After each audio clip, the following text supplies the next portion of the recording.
Welcome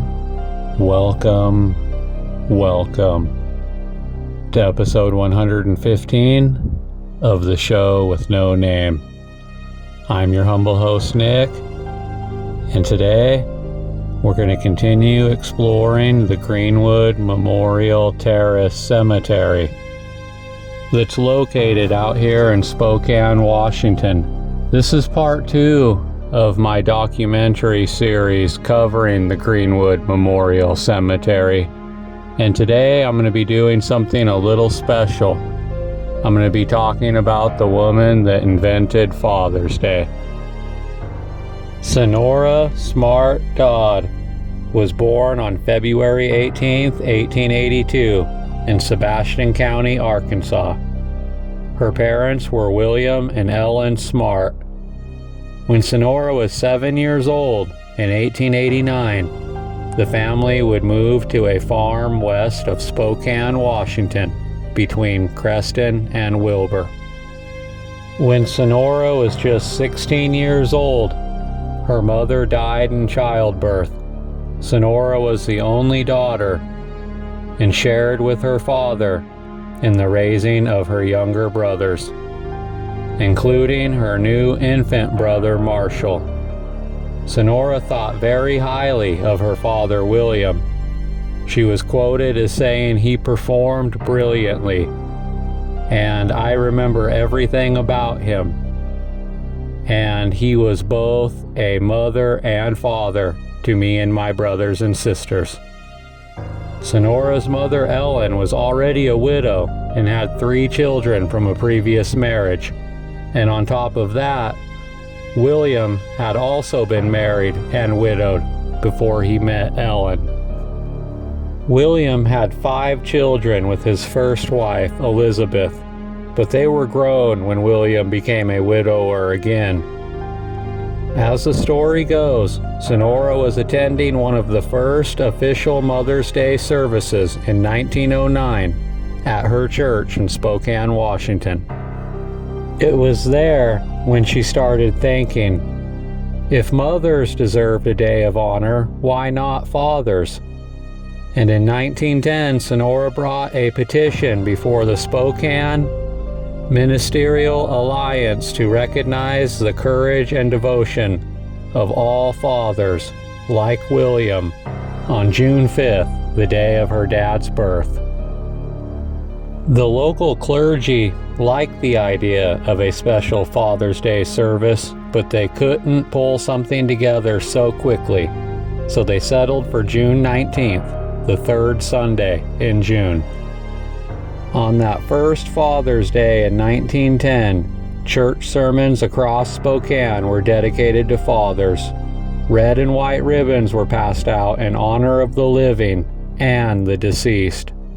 The mayor of Spokane and the governor of Washington issued proclamations. Senora Dodd would spend much of the next 60 years pushing for the official recognition of Father's Day as a national holiday. But she was much more than just the creator of Father's Day. She was an artist, a poet, a child's book author, a funeral home director, and a founding member of just about every civic organization in Spokane. She would marry John Bruce Dodd, one of the original founders of Ball and Dodd Funeral Home. They had a son, John Bruce Dodd, who they nicknamed Jack, and Jack was born in 1909. In 1972, 6 years before Senora's death at the age of 96, President Richard Nixon finally signed a congressional resolution declaring the 3rd Sunday in June to be Father's Day. At long last, she finally accomplished one of her life missions.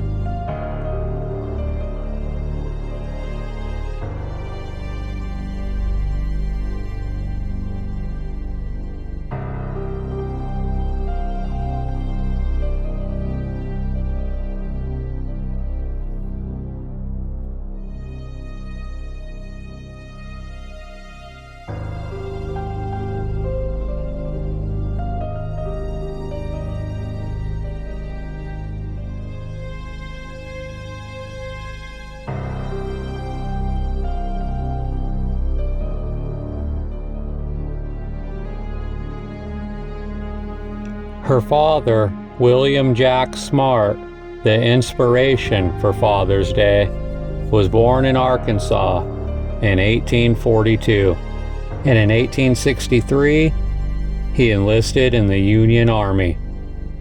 It was weird because Arkansas was a Confederate state. As it turns out, William fought on both sides of the Civil War. While driving a supply wagon for Confederate troops, William was captured in the Battle of Pea Ridge, which ended in a decisive victory for the Union in Arkansas in 1862. Rather than living in deplorable conditions in a Union prisoner of war camp, he opted to join the Northern cause.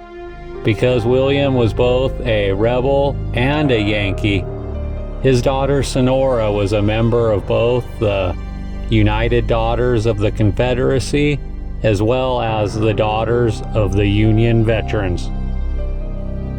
In 1882, when Senora was born, William and his second wife Ellen were living on a coal ranch in Jenny Lynn, Arkansas. Instead of mining for coal, William and the family farmed it, collecting chunks of coal from the surface and carting it to town for sale. William and Ellen sold the property in 1887 for $5,000. It was a handsome sum of money at that time. And then the family traveled by train to a new homestead outside of Spokane. As it turns out, the farm in Arkansas that they sold would end up turning out to be one of the most productive coal fields in the nation. So they really missed out on a lot of money, as it turns out. It was on the Smarts family farm near Creston, Washington, where William's second wife died, and he became a widower again at the age of 56. His youngest son was 7 or 8, and Senora, his oldest child living at home, was 16. In Senora's memories of this difficult time, she recalls her father as a great home person, a man who exemplified fatherly love and protection.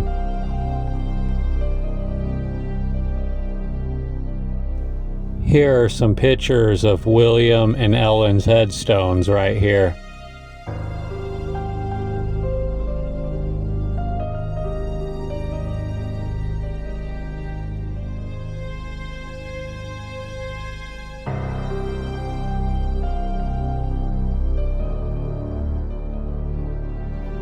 I hope you enjoy the rest of my videos of part 2 of the Greenwood Memorial Terrace series out here in Spokane, Washington.